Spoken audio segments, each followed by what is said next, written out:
Assalamualaikum, salam sejahtera. Bapak, Ibu, dan Saudara, sebagaimana kita tahu bahwa tanggal 10 Januari Ubaidellah Badrun, seorang dosen PNS dari UNC, telah melaporkan dua putra Pak Jokowi, yaitu Gibran dan Kaisang, kepada KPK atas tuduhan telah melakukan KKN dan tindak pidana pencucian uang. Ya, tindak pidana KKN dalam hal ini khususnya kolusi itu dikaitkan dengan putusan Mahkamah Agung terkait perkara dari PT Sinarmas atau grup atau anak dari PT Sinarmas dalam kasus pembakaran hutan yang oleh Mahkamah Agung diputus hanya di hukuman denda 78,5 miliar dari tuntutan oleh Kementerian Lingkungan Hidup dan Kehutanan sebesar 7,9 triliun. Dan sekali lagi itu dicurigai sebagai bentuk kolusi antara dua putra presiden ini. Ya, sehingga lahirlah putusan Mahkamah Agung. Dan kolusi itu terjadi karena menurut Ubaidellah Badrun waktunya berdekatan antara kongsi anak dari salah satu bos PT Sinarmas yang bernama Antoni Pradiptya itu dengan Gibran dan Kaisang yang terjadi pada bulan Januari, sedangkan putusan turun pada Februari. Jadi waktu yang berdekatan itu dicurigai sebagai bentuk kolusi mereka, sehingga Mahkamah Agung memutuskan seperti itu. Dan dalam bentuk korupsi itu menjadi pertanyaan besar karena uang siapa yang dikorupsi oleh dua orang itu, ya, oleh Gibran dan Kaisang, karena mereka semua pada waktu itu bukan penyelenggara negara, bukan pejabat negara.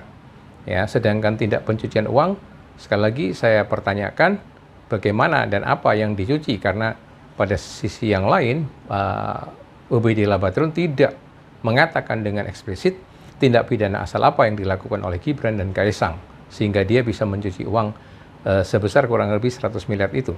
Sementara uang 100 miliar itu dugaannya adalah injeksi kapital dari sebuah perusahaan Ventura yang bernama Alpha JWC Ventures, ya, yang kalau kita lihat di situ tidak ada nama Antoni Pradiptya, gitu ya. Dan kemudian berkembang kasus bahwa perusahaan JWC Ventures ini juga tidak terdaftar di OJK.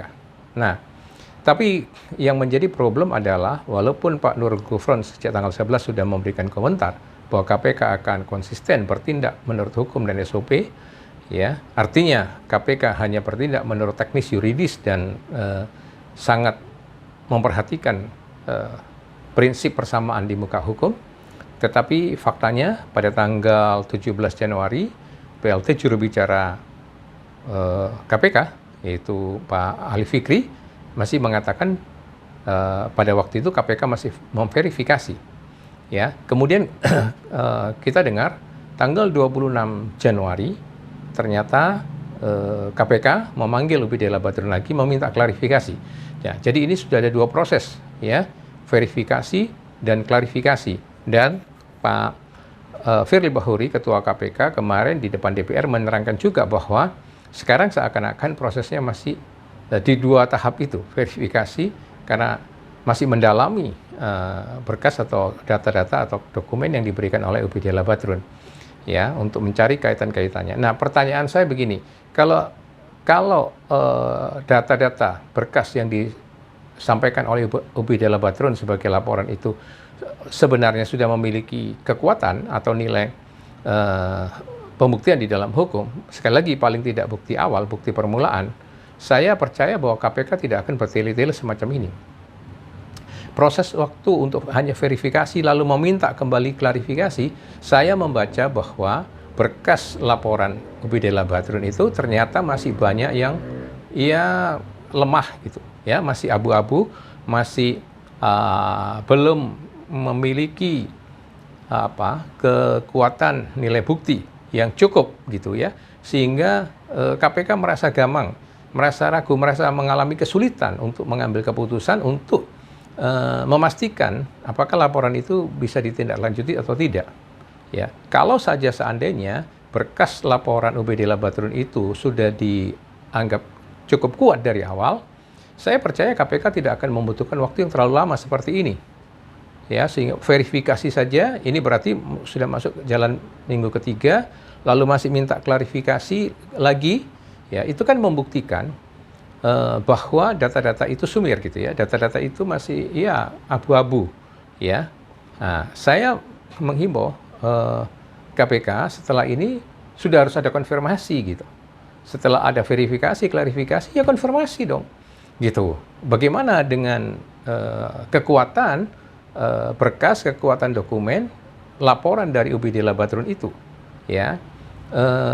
Kan KPK ini belum masuk ke dalam tingkat penyelidikan, tapi kenapa begini lama? Ya, sekali lagi, begini lama. Sekali lagi saya sebagai masyarakat dan sebagai ya yang kurang lebih sedikit memahami hukum, membacanya bahwa ini merupakan bentuk keraguan dari KPK atas berkas laporan itu. Keraguan apakah berkas-berkas itu sudah cukup memiliki kekuatan hukum, nilai bukti hukum, itu pertanyaannya. Karena sekali lagi, untuk menuduh Gibran dan Kaisang itu korupsi, kan agak sulit gitu pertanyaan. Mereka bukan penyelenggara negara, ya bukan birokrat, bukan pejabat negara. Untuk menuduh mereka melakukan kolusi dengan hakim-hakim agung, ya harus ditelisik. Kan kemarin saya katakan, benar nggak ada jejaknya? Benar nggak UBD Labadrun itu memiliki paling tidak petunjuk bahwa mereka atau orang-orang mereka katakanlah atau pengacaranya atau markus-markusnya itu berhubungan dengan hakim-hakim agung, ya itu misalnya gitu. Lalu kalau mengatakan nepotisme, ya mereka itu kan baru dagang martabak, baru dagang pisang, baru lulus sekolah lalu langsung bisa punya 100 miliar untuk beli untuk apa modal gola dan mangkokku atau bahkan beli saham dan sebagainya. Loh itu kan memang yang namanya nepotisme itu kan relasi baik, bisa positif kan. Ya, banyak pemodal itu, banyak kreditor hanya mau menyuntikkan modal ketika dia percaya pada debitornya. Unsur trust, unsur kepercayaan itu nomor satu. Ya, unsur bonafiditas dan kepercayaan itu nomor satu di dalam bisnis gitu. Orang hanya mau menanamkan uangnya, mau mengeluarkan kapitalnya ketika dia percaya kepada partnernya, pada calon partnernya. Nah, kalau tidak kan sulit. Nah, unsur kepercayaan ini kan jelas itu adalah nepotisme gitu. Dan itu buat saya wajar aja gitu. Yang penting pertanyaannya apakah dengan berkongsinya mereka, bertemunya mereka itu melakukan tindak pidana atau tidak. Dari mana uang yang disuntikan? Kalau itu uang yang disuntikan memang dari perusahaan modal venture, kan itu urusan perdata. Ya, dan sekali lagi kalau memang perusahaan modal Ventura itu, Alpha DWC Ventures itu tidak terdaftar atau ilegal, ya silakan dilaporkan ke OJK kan. Ya, apalagi sekali lagi Pak Jokowi kemarin atau beberapa waktu yang lalu di depan masyarakat jasa keuangan kan sudah menegaskan kepada OJK supaya tidak kendor atau supaya tidak lalai, tidak lengah ya di dalam pengawasan kepada bisnis jasa keuangan karena situasi dan kondisi ekonomi saat ini sulit gitu. Jadi saya yakin kalau memang nanti Alpha JWC Ventures itu adalah ilegal, harusnya OJK bertindak gitu. Ya. Kalau tidak ya itu kan kesalahannya OJK. Gitu. Ya, itu kan bebannya OJK, tugas dan kewenangannya OJK gitu. Nah, jadi sekali lagi saya membaca KPK marilah jujur dan objektif. Kalau memang laporannya UBD Labadrun itu memang memiliki nilai bukti hukum, memiliki nilai kekuatan hukum, silakan diproses. Siapapun. Kan kemarin Pak Gufron sudah mengatakan bahwa KPK akan tidak peduli ya siapapun yang lapor dan dilaporkan. Artinya kan KPK dengan kata lain mengatakan, menegaskan, menghormati prinsip persamaan di muka hukum. Ya, jadi walaupun itu anaknya presiden, kalau memang terbukti, sekali lagi, kalau memang berkas dokumen laporannya UBD Labadrun itu memiliki kekuatan hukum, memiliki nilai bukti hukum, ya silakan KPK segera mengambil keputusan dong bahwa itu memang bisa ditindaklanjuti. Tetapi jangan mengada-ngada gitu loh. Jangan oleh karena kebencian, oleh karena keiri hatian ya. Saya teringat gitu kata-kata Pak Muldoko ketika menjelang kampanyenya Pak Jokowi di periode kedua di 2019. Seingat saya beliau mengatakan bahwa 70% PNS itu nggak suka pada Pak Jokowi. Ya, saya khawatir ya karena kalau saya perhatikan gitu dalilnya Ubaidellah Badrun itu hanya keganjilan-keganjilan melihat putusan Mahkamah Agung yang memberikan hukuman denda administratif hanya sebesar 78,5 dari tuntutan Kementerian Lingkungan Hidup dan Kehutanan yang 7,9 triliun itu dikaitkan dengan berdirinya kongsi ya antara Anthony Pradutia, Gibran dan Kaisang. Nah itu saya khawatir hanya mengada-ngada gitu. Hanya sekali lagi pertanyaannya kalau Ubed itu curiga itu kolusi, mestinya kan hakim-hakim agung itu yang juga dilaporkan kan gitu kan, nggak hanya Gibran dan Kaisang saja. Nah sekali lagi saya membaca bertele-telenya KPK itu saya menduga gitu ya, KPK mengalami kesulitan untuk memastikan apakah berkas laporan Ubaidellah Badrun ini memiliki kekuatan hukum untuk bisa ditindaklanjutin. Karena kriteria pokoknya rasanya jauh, ya rasanya jauh dari laporan itu. Apalagi termasuk di dalamnya pencucian uang. Kan kita belum pernah tahu, belum pernah dengar pidana asal apa yang dilakukan oleh Gibran dan Kaisang. Ya. Jadi jangan sampai sekali lagi perkataan Pak Nurul Gufron itu lip service yang tanggal 11 Januari itu mengatakan KPK itu bertindak hanya berdasarkan aturan undang-undang dan SOP. Ya, saya khawatir kalau bertele-tele sekali lagi ini hanya mengada-ngada gitu.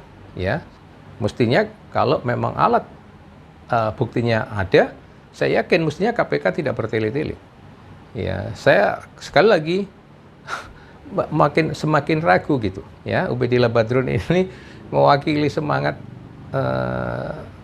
aktivis 98 atau mewakili semangat PNS atau ASN yang nggak suka dengan Pak Jokowi itu, yang seperti dikatakan oleh Pak Muldoko pada tahun 2019 itu. Ya, jadi harapan saya sekali lagi KPK dan tentu saya percaya masyarakat juga sama berharap yang sama. KPK tidak bermain politik lah, ya, tidak mengada-ngada. Dijawab saja secara lugas, ya, secara apa adanya, ya, berdiri di atas keadilan dan kejujuran. Apakah berkasnya Ubaidellah Badrun itu memang memiliki dasar hukum yang kuat, nilai bukti hukum yang kuat, gitu ya? Ya, paling tidak cukuplah ada petunjuk untuk ditindaklanjuti atau tidak, gitu. Sekali lagi, agar tidak terus-menerus menjadi bertele-tele, ya, agar kasus ini tidak nanti dikapitalisasi oleh para politisi, gitu, ya. Dan kepada Ubaidellah Badrun yang mengatakan bahwa dia adalah aktivis atau concern kepada semaraknya korupsi, sekali lagi Anda belum membuktikan apa-apa bahwa Anda ikut terlibat di dalam pemberantasan tindak pidana korupsi. Belum terlihat track record Anda, partisipasi Anda di dalam rangka pemberantasan tindak pidana korupsi. Ya, nah tadi pagi diberitakan itu misalnya mafia pupuk dan sebagainya. Nah, Anda ya kan sekali lagi itu contoh kan banyak sekali ternyata ya perilaku korupsi. Kenapa Anda nggak meneliti sampai ke sana? Gitu loh. Sekali lagi kenapa hanya Gibran dan Kaisang yang Anda jadikan sasaran? Itu pertanyaan besar. Ya, buat saya dan mungkin juga buat banyak masyarakat gitu. Bahwa motivasi Anda itu tidak, sekali lagi, tidak innocence gitu. Ya, motivasi Anda itu tidak murni gitu. Ada target politik atau mengekspresikan kebencian itu. Saya kira sekali lagi KPK mohon mendengarkan suara masyarakat. Karena KPK itu kokoh, kuat karena didukung oleh suara masyarakat. Ya, jangan sampai ada kesan kalau nanti berkasnya Ubaidellah Badrun itu sudah cukup kuat, masih bertele-tele. Nanti dituduh, wah inilah oligarki. Ya, KPK dicengkeram dikuasai oleh kekuatan oligarki, ya, yang ingin selamatkan Gibran dengan Kaisang. Tapi pada sisi yang lain, kalau memang tidak ada, tapi juga bertele-tele, nah ada apa motivasinya KPK? Jangan bermain politis gitu. Ya, sebenarnya harus cepat dikatakan bisa atau tidak bisa ditindaklanjuti. Ya, demikian saya kira suara kami, ya, suara saya dan suara banyak masyarakat, dan salam sehat.